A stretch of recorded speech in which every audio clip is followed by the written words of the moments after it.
রোগী মৃত্যু ঘিরে আরজিকর হাসপাতালে উত্তেজনা ছড়ালো। চিকিৎসায় গাফিলতির অভিযোগে মৃতের পরিবার বিক্ষোভ।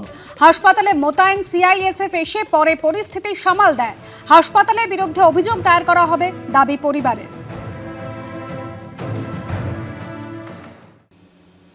নির্বাচন কমিশনকে তীব্র আক্রমণ মমতা বন্দ্যোপাধ্যায়। দিল্লিতে বসে নামবাদে ষড়যন্ত্র করা হচ্ছে বলে অভিযোগ করেছেন তিনি। রাজ্যের মুখ্য নির্বাচনী আধিকারিককেও নিশানা করেছেন তৃণমূল নেত্রী। পাল্টা জবাব দিয়েছে বিজেপি। এটা ইলেকশন কমিশনের সবচেয়ে বড় ব্লান্ডার। ভাবছেন ব্ল্যাক গেম আর ব্ল্যাক ম্যাজিক করে টোটাল মানুষদের গণতান্ত্রিক অধিকার কেড়ে নেবে। নির্বাচন কমিশনকে আক্রমণে আরো এক ধাপ এগোলেন মমতা বন্দ্যোপাধ্যায়। একদিকে এসআইআর হিয়ারিং এর শুনানিতে লম্বা লাইন, সাধারণ থেকে সেলিব্রিটি অনেকের গলাতেই অভিযোগের সুর। এরই মধ্যে মুখ্য নির্বাচন কমিশনার জ্ঞানেশ কুমারকে পঞ্চমবার চিঠি দিয়েছেন মমতা বন্দ্যোপাধ্যায়। আর এই আবহে নির্বাচন কমিশনের বিরুদ্ধে আরো চাঞ্চল্যকর অভিযোগ করলেন মুখ্যমন্ত্রী। জঘন্য ষড়যন্ত্র। জেনুইন ভোটারদের নাম বাদ দিয়েছে, আগে 54 লক্ষ ভোটারের নাম আগেই ডিলিট করে দিয়েছে এবং সেটা দিল্লি থেকে এআই থেকে করেছে সিইও অফিসে বসে। বলছে ইয়ারও নাকি বাদ দিয়েছে, কোনো ইয়ারও এটা জানে না। এবার লজিক্যাল ডিসক্রিপেন্সি, এটা কিন্তু কোনো এসআইআর এ ছিল না, এটা নতুন করে দলদাসদের মাথা থেকে বেরিয়েছে। তারা লজিস্টিক্যাল ডিসক্রিপেন্সির নামে আরো 1,33 লক্ষ থেকে 36 লক্ষ নামের তালিকা করেছেন, যে তালিকা আমাদের কারো কাছে নেই, কোনো পার্টিকে দেয়নি, নিজেরা বিজেপি পার্টি অফিসে ধরে রেখে দিয়েছে। মানে আপনি বিশ্বাস করেন 15 বছরের একজনের তিন সন্তানের পিতা হতে পারেন, যার এখন এই মুহূর্তে বয়স 15। বাবা থাকেন উত্তর 24 পরগনায় আর তার 10 পুত্র সন্তান বসবাস করছেন মুর্শিদাবাদে। এটা যদি লজিক্যাল ডিসক্রিপেন্সি না হয় তাহলে কোনটা হবে? মুখ্যমন্ত্রী যা বলার তিনি নির্বাচন কমিশনকে বলুন, যদি সেখানে কোনো বিচ্যুতি তার মনে হয় তাহলে তার জন্য সুপ্রিম কোর্টের দরজা খোলা। একদিকে দিল্লির নির্বাচন কমিশন, অন্যদিকে রাজ্যের মুখ্য নির্বাচনী আধিকারিক। মুখ্যমন্ত্রীর নিশানায় সকলেই। এখানকার যিনি ভুড়িওয়ালা, নাম বলতে আমার ঘৃণা লাগে, তিনি একটা বলেছেন 3টে ক্লেম জমা পড়েছে। সত্যিই কি তাই? হাজার হাজার অসহায় মানুষকে 4 ঘন্টা 6 ঘন্টা 8 ঘন্টা ধরে বসিয়ে রাখছেন। যদি আপনি ডিসক্লোজই না করেন যে কাদের নাম বাদ গেল, তারা জানবে কি করে? বিনা কারণ দর্শানোর সুযোগ দিয়ে বেআইনিভাবে অনৈতিকভাবে বাদ দেওয়া হয়েছে। তৃণমূল কংগ্রেসের মতো অমানবিক, তৃণমূল কংগ্রেসের মতো প্রতিহিংসা পরায়ণ, তৃণমূলের কংগ্রেসের মতো বিভাজন, আমি তৃণমূল কংগ্রেসের মতো অসহিষ্ণু কোনো সরকার এই মুহূর্তে ভারতবর্ষে নেই। যাদের জন্য আন্দোলন করছেন তাদের মঞ্চে দাঁড় করিয়ে রাখছেন, তারাই এবার মঞ্চে নেমে বলছেন ভাতা পাচ্ছি না, ঘর পাচ্ছি না। এটাই পশ্চিমবঙ্গের সার্বিক চিত্র। গত কয়েকটা নির্বাচনে তৃণমূলের জয় অত্যন্ত গুরুত্বপূর্ণ ভূমিকা নিয়েছে মহিলারা। এবার ভোটের মুখে তৃণমূল সরকার লক্ষ্মীর ভান্ডারের ভাতা বাড়াতে পারে কিনা তা নিয়েও জোর জল্পনা। এই আবহে নির্বাচন কমিশনের বিরুদ্ধে আরও এক তাৎপর্যপূর্ণ অভিযোগ করেছেন মমতা বন্দ্যোপাধ্যায়। মহিলাদের টার্গেট করা হয়েছে, যে মহিলারা বিয়ে করে শ্বশুরবাড়ি গেছে। সেম জিনিস হয়েছিল মহারাষ্ট্রে, ধরতে পারেনি কেউ। হরিয়ানা ধরতে পারেনি কেউ, বিহারে ধরতে পারেনি কেউ। এবং যখন ধরা পড়েছিল ফাইনাল লিস্ট বেরোনোর পর, তখন কিন্তু আর কোনো জাস্টিস পাওয়া যায়নি। তার কারণ ফাইনাল লিস্ট হয়ে গিয়ে সঙ্গে সঙ্গে নোটিফিকেশন জারি করে দিয়েছিল ইলেকশন কমিশন ইলেকশনে। এখানেও এটাই ওদের প্ল্যান আছে। মাইক্রো অবজারভার বসে আছে কিছু গদ্দার আর কিছু বিজেপির দালাল দলদাস।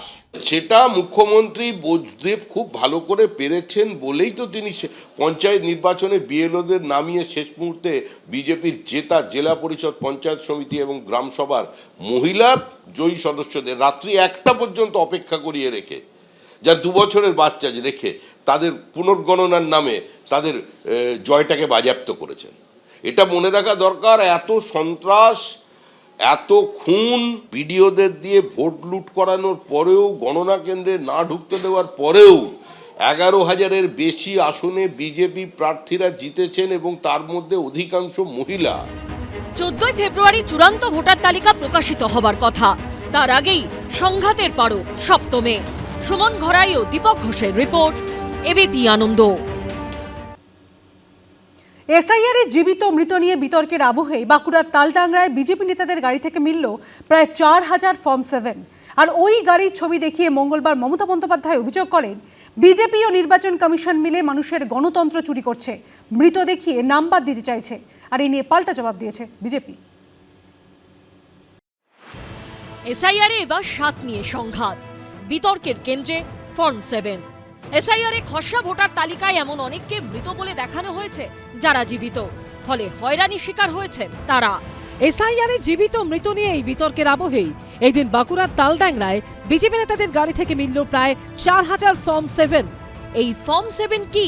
ফর্ম 7 ব্যবহার হয় ভোটার তালিকা থেকে নাম বাদ দেওয়ার আবেদনের জন্য। সূত্রের খবর, ফর্মগুলিতে জেলার বিভিন্ন এলাকার ভোটারদের নাম ও ব্যক্তিগত তথ্য আগে থেকেই পূরণ করা ছিল, যার অধিকাংশই তালডাংরা বিধানসভা কেন্দ্রের। ফর্ম সহ ওই গাড়িটিকে আটকান তৃণমূলের কয়েকজন কর্মী।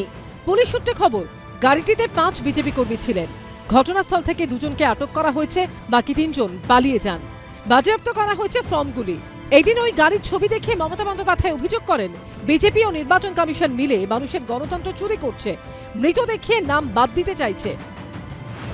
একটা গাড়ির ভেতরে 9-10 হাজার ফর্ম নিয়ে গেছে, সব ডিলিট করার জন্য, জেনুইন ভোটারদের নাম। সব বিজেপির এজেন্সি করছে, ফাইলের পর ফাইল, বস্তায় বস্তায় কাগজ। এগুলো মানুষের অধিকার চুরি নয়, তথ্য চুরি করছে, অধিকার চুরি করছে, গণতন্ত্র চুরি করছে, মানুষকে বাঁচতে দিচ্ছে না, জীবিত মানুষকে মৃত বলে দিচ্ছে। ফর্ম 7 অর্থাৎ কোনো ভোটারের বিরুদ্ধে নির্দিষ্ট ভোটারের নামের সম্পর্কে নির্দিষ্ট কোনো তথ্য, কোনো অভিযোগ থাকলে যিনি মৃত বা যার নাম 2 জায়গায় আছে, বা যিনি 15 জনের পিতা, বা যিনি 15 বছরের দিন সন্তানের পিতা, এ ধরনের নাম যদি কোনো জায়গায় থাকে, তো স্বাভাবিকভাবেই একটা সচেতন নাগরিক হিসেবে তিনি তার বিরোধিতা করবেন, এবং রাজনৈতিক দল হিসেবে আমরা সেটা করতে যাচ্ছি। বিজেপির সমালোচনা করে এক্স হ্যান্ডেলে টিএমসির পক্ষ থেকে লেখা হয়েছে, খুবই উদ্বেগজনক, বিজেপি নেতা, দলের সদস্য এবং সংশ্লিষ্ট বুথ স্তরের এজেন্টরা এসটিও এবং ডিএমদের অফিসে হামলা চালাচ্ছে এবং ভোটার তালিকা থেকে গণহারে নাম বাদ দেওয়ার জন্য বিপুল সংখ্যক ফর্ম 7 জমা দিতে ইআরও এবং এই আরওদের উপর চাপ সৃষ্টি করছে। বিহার ও ঝাড়খণ্ডের মতো রাজ্য থেকে লোকজনকে নিয়ে আসা হচ্ছে এবং হাজার হাজার ফর্ম গাড়িতে ভরে একবারে জমা দেওয়া হচ্ছে। আমি পরিষ্কার বলছি, একসাথে এক ঝাঁক নিয়ে যাওয়া মানে এটা অবৈধ। পুলিশের কাছে এবং বিডিওদের কাছে, বিএলও, এসডিও, ইআরও সবাইকে বলবো আইন মেনে কাজ করুন, ভয় পাওয়ার কোনো কারণ নেই। সেরকম হলে চিফ সেক্রেটারির সাথে কথা বলবেন। আইসিদের বলবো আনঅথরাইজড কাগজপত্র বা টাকা পেলে স্টেট সিজ করবেন। দেখা যাচ্ছে যারা বিএলও আছেন, আইন অনুসারে যারা এই ফর্ম জমা নিতে বাধ্য, তারা বলছেন আমাদের ওপর থেকে কোনো অর্ডার নেই। অন্যদিকে সন্দেহভাজন ভোটারদের নাম ভোটার তালিকা থেকে বাদ দেওয়ার দাবিতে চুচুড়া এসটি অফিসের বাইরে এই দিন বিক্ষোভ দেখায় বিজেপি। এখানেও বিতর্কের কেন্দ্রে সেই ফর্ম 7। বিজেপির অভিযোগ, ফর্ম 7 জমা নিতে অস্বীকার করছেন মহকুমা শাসক। ঘটনার ভিডিও দিয়ে এক্স হ্যান্ডেলে বিজেপির আইটি সেলের প্রধান অমিত মালব্য লিখেছেন, এই ইচ্ছাকৃত টালবাহানা আর কিছুই নয়, এটি একটি ধোঁয়াশা সৃষ্টি করার চেষ্টা। বৈধ আপত্তিগুলিকে বাধা দিয়ে মমতা বন্দ্যোপাধ্যায়ের অনুপ্রবেশকারী ভোট ব্যাংকে রক্ষা করার একটি সুপরিকল্পিত প্রচেষ্টা। পরে বিজেপির এক প্রতিনিধি দল মহকুমা শাসক অয়ননাথের সঙ্গে দেখা করে স্মারকলিপি জমা দেয়। প্রতিক্রিয়ার জন্য মহকুমা শাসকের সঙ্গে যোগাযোগ করা হলেও তিনি কিছু বলতে চাননি। একই অভিযোগ উঠেছে দুর্গাপুরেও। বিজেপির অভিযোগ, দুর্গাপুর পূর্ব ও দুর্গাপুর পশ্চিম 2 বিধানসভা এলাকার প্রায় 300 জন ভুয়ো ভোটারের নাম বাদ দেওয়ার জন্য 7 নম্বর ফর্ম জমা দিতে এলেও তা নেওয়া হয়নি। এখানেও মহকুমা শাসকের দপ্তরের সামনে বিক্ষোভ দেখায় বিজেপি। সুমন ঘরাই ও দীপক ঘোষের রিপোর্ট, এবিপি আনন্দ। এবিপি আনন্দ, এগিয়ে থাকে, এগিয়ে রাখে।